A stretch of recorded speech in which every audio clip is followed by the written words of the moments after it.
Hello students. आज का जो हमारा टॉपिक है वो है कंपोजिशन ऑफ फंक्शंस। इसको हमने उसके कंपोजिशन ऑफ फंक्शन को समझने के लिए तुम ऐसे देखो, हमारे पास तीन सेट्स दे रखे हैं ए बी एंड सी। ये तीनों क्या नॉन वाइड सेट्स हैं। नॉन वाइड बोलने का मतलब नॉन एम्प्टी सेट्स। उसके बाद हमने एक फंक्शन डिफाइन किया f from set A to set B, और एक दूसरा फंक्शन हमने डिफाइन किया g from set B to set C. B two functions, ये दो फंक्शंस हैं।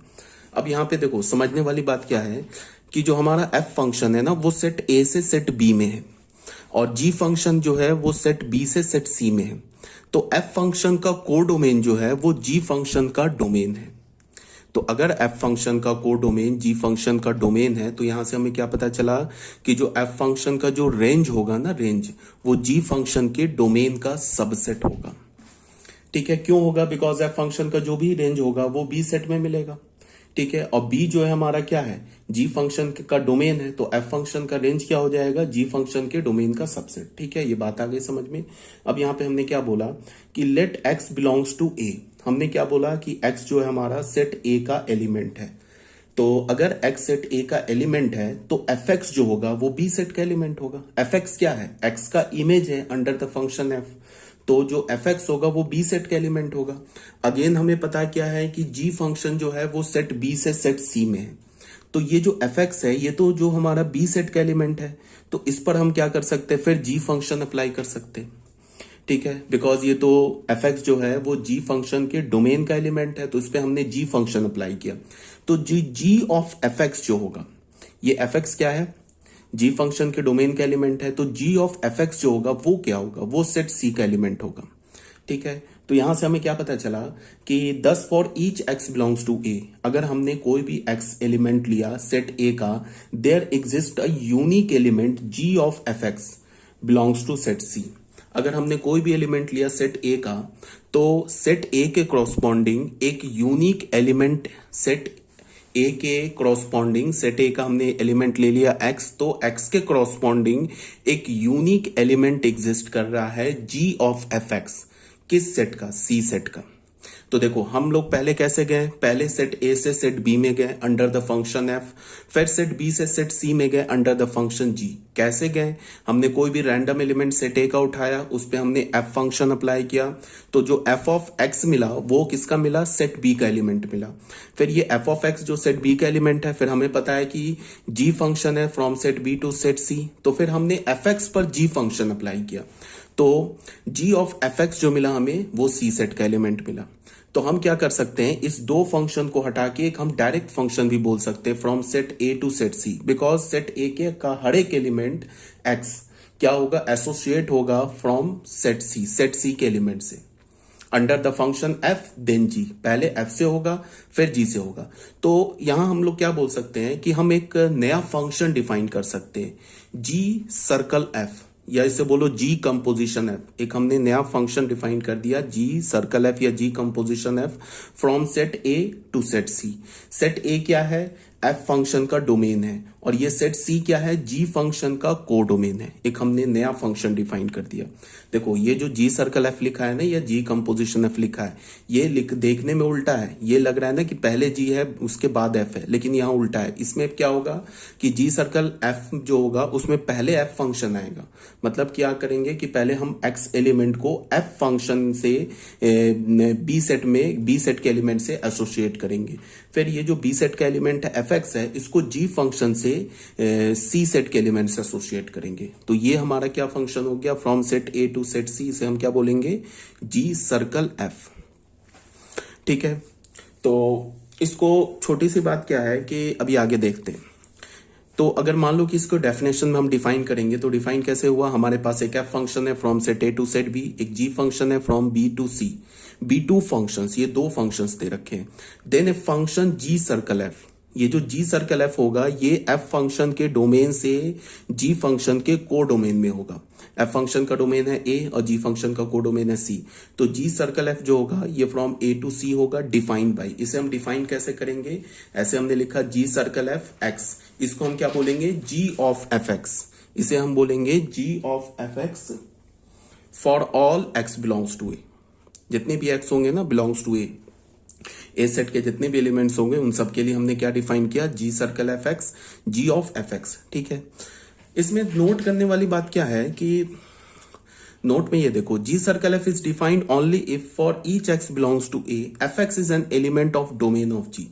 जी सर्कल एफ कब डिफाइंड होगा? जब एक्स का कोई भी हम एलिमेंट लिए, ए सेट का कोई भी एलिमेंट हम एक्स ले, तो जो एफ एक्स मिलना चाहिए ना, ये जी फंक्शन के डोमेन में मिलना चाहिए। यहां पे तो हमारे पास क्या है, ये जो बी सेट है ये एफ और जी के लिए कॉमन है।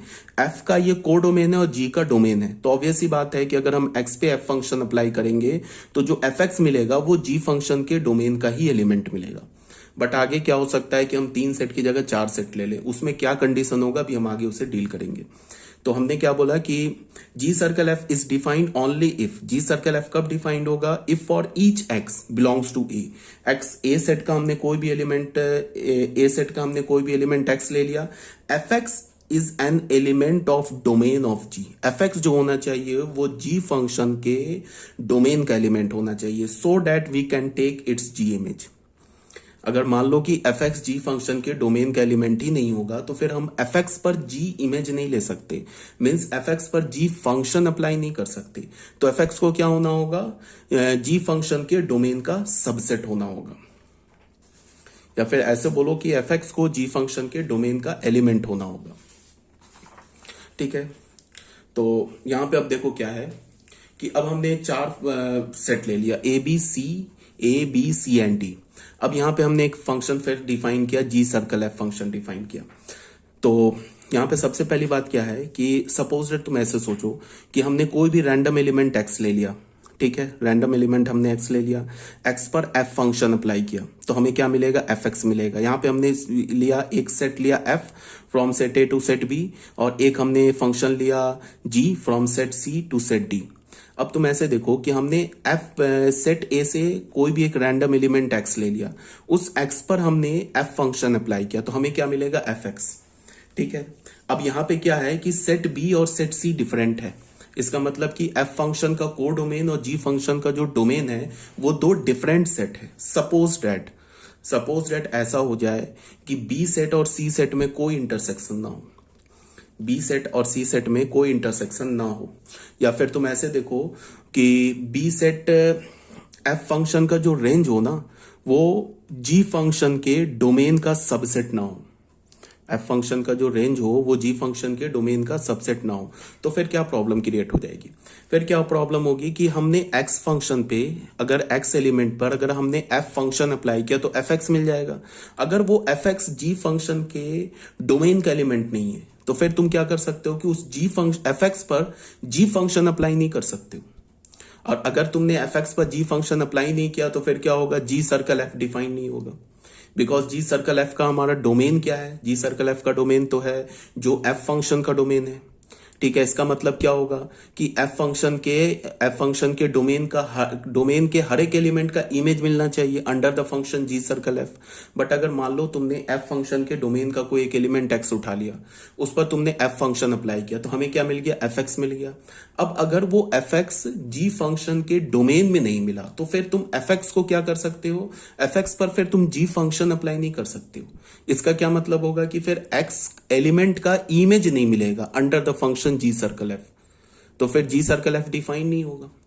तो जी सर्कल एफ को डिफाइन होने के लिए क्या कंडीशन है कि जो जी सर्कल एफ फंक्शन का जो रेंज है ना, जी सर्कल एफ को मैं बता रहा हूं डिफाइंड होने के लिए क्या कंडीशन है कि जो जी एफ का जो रेंज है, एफ फंक्शन का जो रेंज है वो जी के डोमेन का सबसेट होना चाहिए। अगर जैसे हमने यहाँ पे 3 सेट लिया ए बी सी, यहाँ पे ये जो बी सेट है ये तो एफ और जी में कॉमन है, इसका मतलब है कि जो एफ फंक्शन का जो रेंज होगा वो ऑब्वियस सी बात है जी के डोमेन का सबसेट होगा। बट यहाँ पे हमने 4 सेट ले लिया है, A B C and D. पहले 2 सेट में हमने एफ फंक्शन डिफाइन किया है, अगले 2 सेट में हमने जी फंक्शन डिफाइन किया है। अब मान लो कि ये एक्स एलिमेंट है, अगर हमने एक्स पर क्या किया, एक्स पर हमने एफ फंक्शन अप्लाई किया तो हमें एफ एक्स मिल गया, और वो एफ एक्स यहां आ गया, सपोज दैट इस पॉइंट पर आ गया। ए से हमारा बी सेट डिफाइंड है ना, मान लो कि वो एफ एक्स जो है इस पॉइंट पर आ गया, सपोज दैट ये आ गया, एफ एक्स जो होगा कहां आएगा? सेट बी में आएगा, वो एफ एक्स यहां आ गया मान लो, सपोज दैट। अब क्या है, ये देखो ये पॉइंट है हमारा एफ एक्स, तो फिर तुम इस पॉइंट पे ना जी फंक्शन अप्लाई नहीं कर सकते हो। क्यों नहीं अप्लाई कर सकते हो? कि ये जो पॉइंट है ये सी के जी फंक्शन के डोमेन में नहीं लाई कर रहा है। इसका क्या मतलब है कि तुम इस पॉइंट पर फिर जी फंक्शन अप्लाई नहीं कर सकते हो। तो इस पॉइंट पर अगर जी फंक्शन नहीं अप्लाई कर सकते हो, इसका क्या मतलब होगा कि एक्स एलिमेंट का इमेज नहीं मिलेगा under the function ji circle f. G circle F function के अंडर एफ फंक्शन का, एक्स फंक्शन का इमेज नहीं मिलेगा। तो अगर एक्स का इमेज नहीं मिला, एक्स क्या हमारा एफ फंक्शन का डोमेन है। और हमने जी सर्कल एफ कैसे डिफाइन किया ये देख लो। जी सर्कल एफ हमने कैसे डिफाइन किया है, इसका डोमेन हमने क्या बोला है, जो सेट जो एफ फंक्शन का डोमेन है वही है ना जी सर्कल एफ का डोमेन। तो अगर मान लो कि ए सेट के किसी भी एलिमेंट का इमेज नहीं मिले under the function ji circle f, तो फिर ये जी सर्कल एफ फंक्शन ही डिफाइन नहीं होगा ना g circle F function define. तो जी सर्कल एफ फंक्शन को डिफाइन होने के लिए क्या होना होगा कि जो एफ का, ये जो बाद में फंक्शन लिखा है ना, इस फंक्शन का जो रेंज है वो जी फंक्शन के डोमेन का सबसेट होना चाहिए, तभी जाके जी सर्कल एफ फंक्शन डिफाइंड होगा। तो यहां पे मैंने क्या बोला कि अगर मान लो कि हमने एक्स लिया, इस पर एफ फंक्शन अप्लाई किया, हमें ये पॉइंट मिल गया बी सेट में, ठीक है। तो ये पॉइंट अगर बी सेट में मिल गया तो फिर इस पॉइंट पर हम जी फंक्शन अप्लाई नहीं कर सकते। तो इस पॉइंट पर अगर हमने जी फंक्शन नहीं अप्लाई कर सकते हैं तो इसका मतलब कि एक्स का इमेज तो मिल रहा है under the function f, but x का इमेज नहीं मिलेगा under the function ji circle f.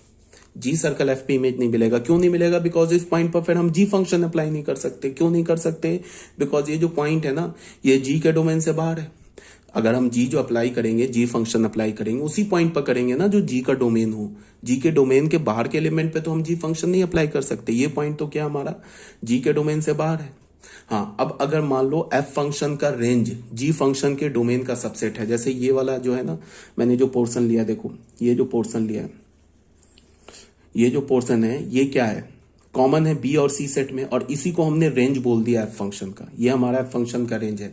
तो बताओ, इस पोर्शन में कोई भी पॉइंट ले लो, कोई भी एलिमेंट ले लो, वो जी सेट में भी लाई कर रहा है, जी फंक्शन के डोमेन में भी लाई कर रहा है। इसका मतलब कि ये जो कॉमन पोर्शन है, इसके किसी भी एलिमेंट पर हम जी फंक्शन अप्लाई कर सकते हैं, ठीक है। और ये जो कॉमन पोर्शन, इसे हमने क्या बोला, रेंज ऑफ एफ। तो इसका क्या मतलब है कि जी सर्कल एफ को डिफाइंड होने के लिए, बार बार मैं बोल रहा हूं, जी सर्कल एफ को डिफाइंड होने के लिए एफ फंक्शन का जो रेंज होगा वो जी के डोमेन का सबसेट होगा। अगर हमने 4 डिफरेंट सेट लिया है, एक सेट में, पहले 2 सेट में हमने एफ फंक्शन डिफाइन किया है, अगले 2 सेट में अगर हमने जी फंक्शन डिफाइन किया है, तो क्या होना चाहिए, एफ फंक्शन का रेंज जी फंक्शन के डोमेन का सबसेट होना चाहिए। और अगर हमने 3 सेट लिया है, ए बी सी, ए से बी में हमने एफ फंक्शन डिफाइन किया है और बी से सी में हमने जी फंक्शन डिफाइन किया है, तो यहाँ पे ऑब्वियस सी बात है कि जो एफ फंक्शन का रेंज होगा वो जी के डोमेन का सबसेट होगा। तो यहाँ पे कोई प्रॉब्लम नहीं है, यहाँ पे क्या होगा, जी सर्कल एफ हमेशा डिफाइंड होगा। बट अगर हमने 4 फंक्शंस लिया है तो हमें पहले जी सर्कल एफ को डिफाइंड होने के लिए सबसे पहला काम क्या करना होगा कि हमें एफ के रेंज को जी फंक्शन के डोमेन का सबसेट ये चेक करना होगा। अगर एफ का रेंज जी के डोमेन का सबसेट है तो फिर जी सर्कल एफ डिफाइंड होगा, और एफ का रेंज अगर जी के डोमेन का सबसेट नहीं है तो फिर जी सर्कल एफ डिफाइंड नहीं होगा। ये बात तुम्हें समझना है, ठीक है। उसके बाद हमने क्या किया, यहाँ पे हमने क्या किया है कि एफ के रेंज को जी फंक्शन के डोमेन का सबसेट ले लिया। तो अगर हमने एक्स पर एफ फंक्शन अप्लाई किया तो यहाँ पे कहीं आएगा एफ एक्स, ये कॉमन पोर्शन में आएगा। फिर ये कॉमन पोर्शन जो है वो जी के डोमेन में भी लाई कर रहा है, तो उस पर हमने जी अप्लाई करेंगे, तो फिर क्या मिलेगा, जी ऑफ एफ एक्स होगा। तो जी ऑफ एफ एक्स जो होगा वो ऑब्वियस सी बात है कि डी सेट का सबसेट होगा। तो मान लिया हमने कि जी ऑफ एफ एक्स इतने पोर्शन में मिल गया, तो ये जो पोर्शन है ये क्या हो गया, जी सर्कल एफ का रेंज हो गया। ये क्या हो गया, जी सर्कल एफ का रेंज हो गया। तो एक हमने नया फंक्शन डिफाइन कर दिया, from set A to set D. इस फंक्शन को हम क्या बोलेंगे, देखो ये फंक्शन क्या है, एफ से लेके जी में गया है, ठीक है। पहले क्या हुआ है, ये जो जी सर्कल एफ है, पहले हमने इस पे एफ फंक्शन अप्लाई किया, फिर हमने जी फंक्शन अप्लाई किया, पहले एफ फंक्शन अप्लाई किया, फिर जी फंक्शन अप्लाई किया। लिखते हैं हम अब रिवर्स करके लिखते हैं, हमने जी सर्कल एफ लिखा, ठीक है। तो ये जो जी सर्कल एफ होगा, इस फंक्शन का डोमेन क्या होगा, जो एफ फंक्शन का डोमेन है, पहले ये समझना है। और ये जी सर्कल एफ का को डोमेन क्या होगा, जो जी फंक्शन का को डोमेन है। जो जी फंक्शन का को डोमेन है ना, वही को डोमेन क्या होगा, एफ जी सर्कल, ये जो जी फंक्शन का को डोमेन है वही को डोमेन जी सर्कल एफ का भी होगा। और जी सर्कल एफ का डोमेन क्या होगा, जो एफ फंक्शन का डोमेन है। यहां तक ये बात आ रही है समझ में।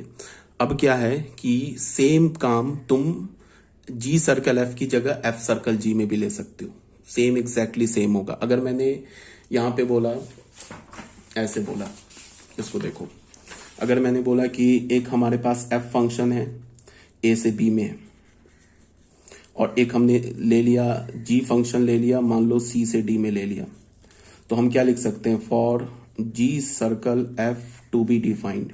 इसको डिफाइंड होने के लिए क्या होना होगा, we have range of f function. F function का जो रेंज होना चाहिए वो मस्ट भी क्या होना चाहिए, subset of domain of g. G function के डोमेन का सबसेट होना चाहिए, ठीक है। अब इसका क्या मतलब होगा कि जी फंक्शन का डोमेन क्या है, सी, और एफ फंक्शन के रेंज को हम क्या बोलेंगे, एफ एक्स। तो ये जो एफ एक्स होना चाहिए ये सबसेट होना चाहिए किसका, सी सेट का, तभी जाके जी सर्कल एफ डिफाइंड होगा, ठीक है। अब जी सर्कल एफ को हम डिफाइन कैसे करेंगे, जी सर्कल एफ लिखा, इस फंक्शन को, ये हमारा एक फंक्शन हो गया जी सर्कल एफ, इसका डोमेन क्या होगा, जो एफ फंक्शन का डोमेन है, एफ फंक्शन का डोमेन क्या है, ए। इस जी सर्कल एफ का को डोमेन क्या होगा, जो जी फंक्शन का को डोमेन है वो क्या होगा, सी, ठीक है। और इसको हम ऐसे बोलेंगे, जी सर्कल एफ ऑफ एक्स, ये किसके इक्वल होगा, जी ऑफ एफ एक्स। इसको ऐसे रीड करेंगे, g of f x for all x belongs to set A. क्यों set A, because g circle f का डोमेन क्या है, सेट ए। ये तो हो गया हमारा जी सर्कल एफ। अब सेम काम अगर हम एफ सर्कल जी बोलेंगे, तो एफ सर्कल जी बोलेंगे तो क्या होगा, जी से एफ में जाएंगे, जी से कहां जाएंगे, एफ में। चलो मैं एक डायग्राम बना के दिखाता हूं। मान लो कि हमारे पास ये एक सेट ए है और ये सेट बी है और ये सेट सी है और ये सेट डी है। ये सेट ए हो गया, ये बी हो गया, ये सी हो गया, ये डी हो गया। इस पर हमने ऐसे बोला कि ये एफ फंक्शन है और ये हमने बोला ये जी फंक्शन है, ठीक है। तो अगर हम एफ सर्कल जी लेंगे तो पहले जी से एफ में जाएंगे। तो मान लो कि यहां पे अगर हमारे पास ये कोई एलिमेंट एक्स है, इस पर हमने जी फंक्शन अप्लाई किया, तो ये क्या होगा, ये जी एक्स आ जाएगा। अब ये जो जी एक्स है ना वो यहां मिलना चाहिए, तभी इस पर फिर हम एफ फंक्शन अप्लाई कर सकते हैं, ठीक है। तो यहां पे ये जी एक्स मिल गया और फिर जी एक्स पे हमने क्या अप्लाई किया, एफ फंक्शन, तो ये क्या मिल गया, एफ ऑफ जी एक्स, ऐसे होगा। अब यहां पे क्या होना चाहिए कि अगर हम एफ सर्कल जी बोलेंगे, एफ सर्कल जी बोलेंगे, तो एफ सर्कल जी के लिए क्या होना चाहिए कि जो जी फंक्शन का जो रेंज है वो एफ फंक्शन के डोमेन का सबसेट होना चाहिए। तो इसका क्या मतलब है कि यहां पे ये पूरा ऐसे करके तुम ले लो, ये पोर्शन आ गया हमारा range of ji.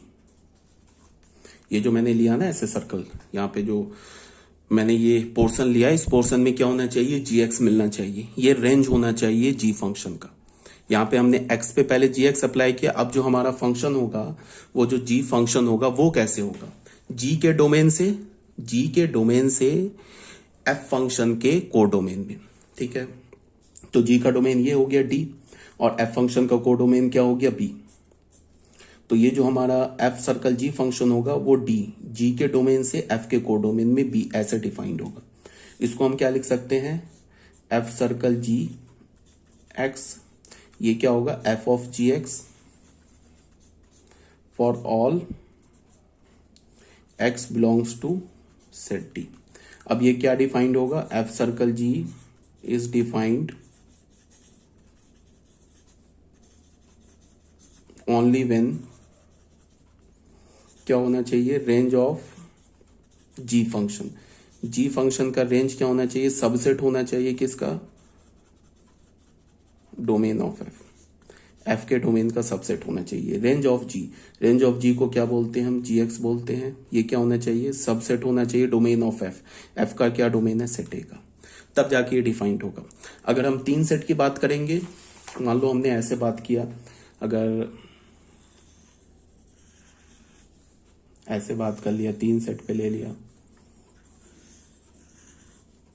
A set ले लिया, बी सेट ले लिया, सी सेट ले लिया, यहाँ हमने जी फंक्शन अप्लाई कर दिया, यहाँ हमने एफ फंक्शन अप्लाई कर दिया, यहाँ हमने जी का कोई एलिमेंट एक्स लिया, उस पर जी फंक्शन अप्लाई किया तो जी एक्स हो गया। फिर ये जो जी एक्स है इस पर हमने क्या अप्लाई कर दिया, एफ फंक्शन, तो एफ ऑफ जी एक्स हो गया। ये जो एलिमेंट हो गया ये हमारा क्या हो गया, एफ सर्कल जी हो गया। यहाँ पे ऑब्वियस सी बात है कि जो रेंज ऑफ जी है, रेंज हमारा जी फंक्शन का ये सबसेट है किसका, codomain of F, codomain of domain of F, sorry domain of f function. तो रेंज ऑफ जी एक्स को जी एक्स बोला, ये सबसेट हो गया डोमेन ऑफ एफ का मतलब बी का। और हम लोग डिफाइन कैसे करेंगे, एफ सर्कल जी एक्स बोला तो ये क्या हो गया, f of g x for all x belongs to domain of g, और डोमेन ऑफ जी क्या है, ए। ऐसे डिफाइंड होता है, ठीक है। तो ये बात आ गई होगी समझ में कि हम लोग क्या कर रहे हैं। यहाँ पे हमने क्या किया था, इधर क्या बताया कि जो जी फंक्शन का जो हमारे पास रेंज है, ये रेंज आ गया जी फंक्शन का, वो एफ के डोमेन का सबसेट हो गया। इसको हम ऐसे भी बोल सकते हैं जैसे यहाँ पे बनाया, ऐसे भी बना सकते हैं, ठीक है। तो ये हमारा हो गया एफ सर्कल जी और जी सर्कल एफ का डेफिनेशन, ठीक है। अब यहाँ पे नोट 2 में क्या बोल रहा है, g circle f to be exist, g circle f को एग्जिस्ट होने के लिए रेंज ऑफ एफ, एफ का जो रेंज होगा ना, must be the subset of domain of g. वो क्या होना चाहिए, जी के डोमेन का सबसेट होना चाहिए। Similarly f circle g to be exist, if range of g, g का जो रेंज होगा must be the subset of domain of f, वो एफ के डोमेन का सबसेट होगा, तभी जाके क्या होगा, एफ सर्कल जी डिफाइंड होगा। जी सर्कल एफ को डिफाइंड होने के लिए क्या होगा कि जो एफ फंक्शन का जो रेंज है वो जी के डोमेन का सबसेट होना चाहिए, और एफ सर्कल जी को डिफाइंड होने के लिए जी के रेंज को एफ के डोमेन का सबसेट होना चाहिए। फिर जी सर्कल एफ का डोमेन क्या होगा, जो एफ फंक्शन का डोमेन होगा। फिर जी सर्कल एफ का को डोमेन क्या होगा, जो जी फंक्शन का को डोमेन होगा। एफ सर्कल जी का डोमेन क्या होगा, जो जी फंक्शन का डोमेन होगा। एफ सर्कल जी का को डोमेन क्या होगा, जो एफ फंक्शन का को डोमेन होगा। ये बात यहाँ पे समझना चाहिए, ठीक है। अब आ जाओ, ये नोट नंबर 2 हो गया। आई थिंक ये नोट नंबर, अब इसको हम क्या बोलेंगे, नोट नंबर 3। यहां पे क्या बोल रहा है, if g circle f is defined then it does not necessary that f circle g is defined. देखो यहाँ पे क्या है, अगर जी सर्कल एफ डिफाइंड है तो इसकी कोई गारंटी नहीं है कि एफ सर्कल जी डिफाइंड हो। ऐसा हो सकता है ना कि एफ का रेंज जी के डोमेन का सबसेट हो, बट जी का रेंज एफ के डोमेन का सबसेट ना हो। तो अगर एफ का रेंज जी के डोमेन का सबसेट होगा तो फिर जी सर्कल एफ डिफाइंड हो जाएगा, बट अगर जी का रेंज एफ के डोमेन का सबसेट नहीं होगा तो फिर एफ सर्कल जी डिफाइंड नहीं होगा। हाँ, ये भी पॉसिबिलिटी हो सकती है कि जी सर्कल एफ डिफाइंड हो, एफ सर्कल जी भी डिफाइंड हो, दोनों डिफाइंड हो। ये भी पॉसिबिलिटी हो सकती है कि जी सर्कल एफ डिफाइंड ना हो, एफ सर्कल जी भी डिफाइंड ना हो। मतलब कुछ भी हो सकता है। ऐसा नहीं होगा कि हम अगर जी सर्कल एफ डिफाइंड हो जाएगा तो हम अब खुद से आंख बंद करके मान लेंगे कि फिर एफ सर्कल जी भी डिफाइंड होगा। कुछ भी हो सकता है। ये भी हो सकता है दोनों डिफाइंड हो, दोनों डिफाइंड ना हो, एफ सर्कल जी और जी सर्कल एफ में एक ही डिफाइंड हो। ये भी पॉसिबल हो सकता है कि एफ सर्कल जी डिफाइंड हो, जी सर्कल एफ डिफाइंड हो, दोनों इक्वल फंक्शन ना हो। ये भी हो सकता है कि एफ सर्कल जी डिफाइंड हो, जी सर्कल एफ डिफाइंड हो, दोनों इक्वल फंक्शन आ जाए। ये सारे पॉसिबिलिटी हो सकते हैं। तो हमें कैसे चेक करेंगे, हमें फिर चेक करना होगा जाके। अगर मान लो कि हमें चेक करना है कि जी सर्कल एफ डिफाइंड हो रहा है या नहीं हो रहा है, तो सबसे पहले हमें क्या देखना होगा, सिर्फ एक ही बात देखना है। जी सर्कल एफ को डिफाइंड होने के लिए सिर्फ हमें ये चेक करना है कि जो एफ का जो रेंज है, अगर वो जी के डोमेन का सबसेट हो गया तो फिर जी सर्कल एफ डिफाइंड होगी, ठीक है। और अगर हमें एफ सर्कल जी को चेक करना है कि डिफाइंड है या नहीं है, तो फिर हमें क्या देखना होगा कि जो जी का रेंज है, अगर एफ के डोमेन का सबसेट हो गया तो फिर एफ सर्कल जी डिफाइंड हो गया। अगर मान लो एफ सर्कल जी और जी सर्कल एफ दोनों डिफाइंड हो गया, अब हमें चेक करना है क्या ये दोनों इक्वल है। तो दो फंक्शन की इक्वालिटी कैसे चेक करते हैं, सबसे पहले हम लोग देखते हैं कि दोनों फंक्शन का डोमेन सेम है। अगर दोनों फंक्शन का डोमेन सेम है, फिर दोनों फंक्शन का को डोमेन सेम है, और डोमेन के क्रॉसपॉन्डिंग दोनों फंक्शन का इमेज सेम है, तो फिर क्या हो जाएगा, दोनों फंक्शन इक्वल हो जाएगा। तो अगर एफ सर्कल जी और जी सर्कल एफ का डोमेन सेम हो, को डोमेन सेम हो, और डोमेन के क्रॉसपॉन्डिंग जो इमेजेस आ रहे हैं दोनों फंक्शन में, एफ सर्कल जी और जी सर्कल एफ में, वो भी इक्वल हो जाए, तो फिर फंक्शन इक्वल हो जाएगा। अगर कोई भी इक्वल ना हो, डोमेन ही इक्वल ना हो, तो फिर अनइक्वल फंक्शन हो जाएगा, ठीक है। तो ये सब बात को समझ में आनी चाहिए, इसमें कोई डाउट नहीं होनी चाहिए। तो अब बच्चों आ जाओ क्वेश्चन नंबर 1 में। क्वेश्चन नंबर 1 में क्या बोल रहा है, let R be the set of real numbers. यहाँ तक आई थिंक क्लियर होगा, कोई प्रॉब्लम नहीं आनी चाहिए, ठीक है। तो यही था हमारा कंपोजिशन ऑफ फंक्शन। एक और टॉपिक है कंपोजिशन ऑफ रियल फंक्शन, उसमें हम क्या करेंगे, ये भी कंपोजिशन ऑफ रियल फंक्शन है, बट एक हमारा इसके बाद भी टॉपिक है जिसमें अगर जी सर्कल एफ में एफ का रेंज जी के डोमेन का सबसेट नहीं है तो भी हम कंपोजिशन डिफाइन करते हैं। कैसे करते हैं वो अभी हम आगे नेक्स्ट टॉपिक में पढ़ेंगे, बट टाइम बिंग आपको क्या समझना है कि जी सर्कल एफ को डिफाइंड होने के लिए एफ के रेंज को जी के डोमेन का सबसेट होना पड़ेगा, और एफ सर्कल जी को डिफाइंड होने के लिए जी के रेंज को एफ फंक्शन के डोमेन का सबसेट होना पड़ेगा। क्या बोला, जी सर्कल एफ को डिफाइन होने के लिए एफ के रेंज को जी के डोमेन का सबसेट, और एफ सर्कल जी को डिफाइंड होने के लिए जी के रेंज को एफ के डोमेन का सबसेट, ठीक है। अभी टाइमिंग ये जानो, अगर उसके बाद भी हम लोग एक टॉपिक देखेंगे जिसमें मान लो कि एफ का रेंज जी के डोमेन का सबसेट नहीं है तो भी हम जी सर्कल एफ डिफाइन करेंगे। वो कैसे करेंगे आगे देखेंगे। अभी टाइमिंग बस इतना याद रखो जो भी बताया गया है। अभी क्वेश्चन नंबर 1 में देखते हैं। क्वेश्चन नंबर 1 में क्या बोल रहा है, let R be the set of real numbers. R हमारा क्या है, set of real numbers. If a function f R to R, एक हमने फंक्शन ले लिया आर टू आर, डिफाइन कैसे किया, f x is equal to x square, और एक दूसरा फंक्शन लिया g R to R, define क्या किया, g x is equal to x minus one. Then find f circle g and g circle f, also show that g f circle g is not equal to g circle f, ठीक है। तो हमारे पास दो function दे रखा है और हमें क्या फाइंड करना है, एफ सर्कल जी और जी सर्कल एफ फाइंड आउट करना है। उसके बाद ये प्रूव करना है कि दोनों फंक्शंस इक्वल नहीं है। तो सबसे पहले देखते हैं, ऐसे सोचेंगे क्या जी सर्कल एफ डिफाइंड है, तो फिर सोचेंगे अच्छा जी सर्कल एफ को डिफाइंड होने के लिए एफ के रेंज को जी के डोमेन का सबसेट होना होगा। तो एफ का रेंज क्या है, ये सेट आर में आएगा। एफ का जो भी रेंज होगा वो ऑल रियल नंबर में आएगा। जी का डोमेन क्या है, वो भी तो ऑल रियल नंबर है। इसका मतलब क्या है कि एफ का जो को डोमेन और जी का डोमेन ये तो सेम सेट है, तो ऑब्वियस ये बात है एफ का रेंज होगा वो जी के डोमेन का सबसेट होगा। इसका मतलब क्या है हमारा कि जी सर्कल एफ डिफाइंड है। फिर अब सोचेंगे कि एफ सर्कल जी को डिफाइंड होने के लिए क्या होना होगा, जी के रेंज को एफ के डोमेन का सबसेट होना होगा। तो जी का को डोमेन क्या है, ऑल रियल नंबर, एफ का डोमेन क्या, ऑल रियल नंबर। तो जी का जो भी रेंज होगा वो ऑल रियल नंबर में ही तो आएगा। तो जी का रेंज क्या होगा, एफ के डोमेन का सबसेट है। इसका क्या मतलब है, एफ सर्कल जी भी डिफाइंड है और जी सर्कल एफ भी डिफाइंड है, ठीक है। अब हमें क्या चेक करना है कि ये दोनों इक्वल है या नहीं है, ये चेक करना है। तो सबसे पहली बात क्या है, एफ हमारा function R to R, f x is equal to x square, g हमारा function R to R, g x is equal to x minus one. Range clearly है, range of f is the subset of domain of g. तो g circle f is defined. G circle f क्या होगा, f के domain से, याद रखेंगे g circle f का domain क्या होगा, एफ के डोमेन से जी के को डोमेन में। तो एफ का डोमेन भी आर है, जी का को डोमेन भी आर है। यहां पे हम लोग आ गए। तो जी सर्कल एफ एक्स क्या होगा, जी ऑफ एफ एक्स होगा for all x belongs to domain of f, f के डोमेन में। तो एफ का डोमेन क्या है, एफ का डोमेन आर है। तो जी सर्कल एफ एक्स को कैसे डिफाइन करेंगे, g of f x for g of f x, और एफ एक्स का वैल्यू क्या एक्स स्क्वायर वो डाल देंगे, और फिर जी में एक्स स्क्वायर डाल देंगे तो क्या आ जाएगा, two x square minus one. Clearly range of g. अब अगेन देखो एफ सर्कल जी के लिए क्या होगा, जी के रेंज को एफ के डोमेन का सबसेट होना होगा। तो रेंज ऑफ जी ऑब्वियस सी बात है subset of domain of F, because F function का डोमेन को डोमेन आर है और जी फंक्शन का भी डोमेन को डोमेन आर है, ठीक है। तो एफ सर्कल जी क्या होगा, जी के डोमेन से एफ के को डोमेन में जाएगा। जी का डोमेन क्या है, ऑल रियल नंबर, एफ का को डोमेन क्या, ऑल रियल नंबर। तो एफ सर्कल जी क्या हो गया, ऑल रियल नंबर से ऑल रियल नंबर में आ गया। अब इसको हम डिफाइन कैसे करेंगे, एफ सर्कल जी एक्स को क्या बोलेंगे, f of g x for all x belongs to R. F of g का हमारा डोमेन क्या है, all real number, codomain क्या है, ऑल रियल नंबर, ठीक है। तो एफ ऑफ जी एक्स क्या हो जाएगा, एफ ऑफ जी एक्स क्या हो जाएगा, एफ ऑफ जी एक्स की जगह क्या डालेंगे, टू एक्स माइनस वन। तो यहाँ पे फिर एफ फंक्शन में टू एक्स माइनस वन डालेंगे तो क्या मिल जाएगा हमें, टू एक्स माइनस वन का होल स्क्वायर, उसकी वैल्यू आ गई। क्लियर है यहाँ पे कि 4x square minus 4x plus one is not equals to 2x square minus one.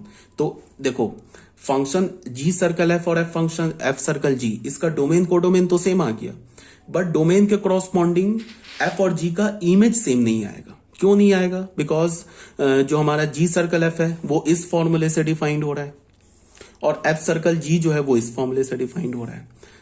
ठीक है, तो जब फॉर्मूला ही डिफरेंट है तो एक्स के क्रॉसपॉन्डिंग इमेज कहाँ से सेम आ सकता है। हाँ, एक बात याद रखो, कभी कभी ऐसा होता है ना कि मान लो हमारे पास दो फंक्शन एफ और जी फंक्शन है, दोनों का डोमेन सेम है, और या दोनों का डोमेन में फाइनाइट नंबर ऑफ एलिमेंट है, तो कभी कभी ऐसा होता है कि फॉर्मूला भले ही देखने में डिफरेंट लग रहा हो, बट उस फॉर्मूले में तुम एक्स का वैल्यू डालोगे ना, तो उसके लिए जो एफ एक्स और जी एक्स का वैल्यू आएगा वो सेम आ जाएगा। तो हमेशा ऐसा देख के नहीं बोलेंगे कि अरे फॉर्मूला एफ एक्स और जी एक्स का सेम है तो इसका मतलब इक्वल नहीं होगा, ये कभी नहीं गलती ऐसा करेंगे।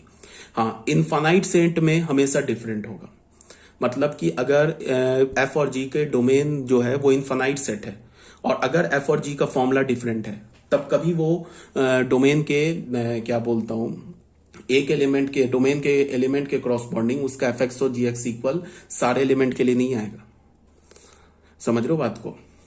बट अगर मान लो कोई हमारे पास फाइनाइट सेट है, मतलब एफ फंक्शन का डोमेन भी एक फाइनाइट सेट है, जी फंक्शन का डोमेन भी फाइनाइट सेट है, अब हमें क्या फाइनाइट सेट है, दो चार एलिमेंट है, और एफ एक्स और जी एक्स का फॉर्मूला डिफरेंट है, तो हो सकता है कि अगर तुम एफ एक्स और जी एक्स के फॉर्मूले में तुम एफ फंक्शन और जी फंक्शन का डोमेन के एलिमेंट को डालो तो उसका इमेज सेम आ जाए, ये पॉसिबल हो सकता है। बट यहां पे देख लो, जैसे मान लो कि हमने x का वैल्यू 1 लिया, तो 1 लिया तो क्या मिलेगा, जी एक्स का वैल्यू क्या, जी सर्कल f का वैल्यू क्या मिलेगा 1, और यहां पे हमने 1 लिया तो क्या होगा 4 माइनस 4, देख लो यहां पे हमने 1 लिया ना, तो 4 माइनस 4 1, तो 1 के लिए तो सेम आ गया। बट 2 के लिए देख लेते हैं, अगर हमने जी सर्कल f का वैल्यू अगर 2 पे निकालते तो क्या होगा, 4 2 8, 8 माइनस 1 7, और f सर्कल g का वैल्यू अगर हम 2 के लिए निकालते हैं तो क्या हो जाएगा, 4 4 4 जा 16, 16 माइनस 8 8, 8 प्लस 1 7, ये भी आ रहा है 7, देख लो यहाँ पे 2 के लिए सेम आ गया।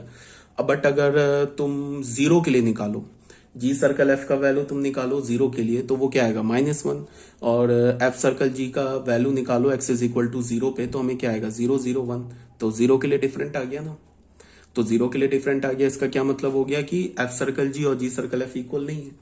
दो फंक्शन तभी इक्वल होगा ना जब डोमेन को डोमेन सेम हो, उसके बाद क्या हो, डोमेन के हर एक एलिमेंट के क्रॉसपॉन्डिंग इमेज भी सेम हो, तभी तो दो फंक्शन को इक्वल बोलेंगे। तो जी सर्कल एफ के डोमेन में भी 0 है, एफ सर्कल जी के भी डोमेन में 0 है, बट 0 पे उस दोनों का इमेज डिफरेंट आ रहा है, जी सर्कल एफ का इमेज आ रहा है -1 और एफ सर्कल जी का इमेज आ रहा है 1।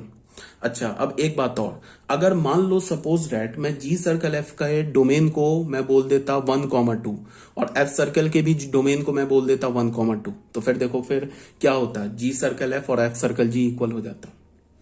देख लो 1 पे आ रहा है ना, 1 पे 1, और यहाँ पे 1 लिया तो ये 1 पे 1 आ रहा है, 2 पे क्या आ रहा है 2 4 8 1 7 आ रहा है, यहाँ पे 2 डालेंगे 4 4 4 16, और 2 डालेंगे 16, अच्छा यहाँ पे तो गड़बड़ कैलकुलेशन हो गया, 68 8 प्लस 1 9 आ रहा है। अच्छा, 2 पे भी डिफरेंट आ रहा है, सिर्फ किस पे आ रहा था 1 पे सेम, और भी हो सकता है एक दो एलिमेंट पे क्या हो जाए इसका वैल्यू सेम आ जाए।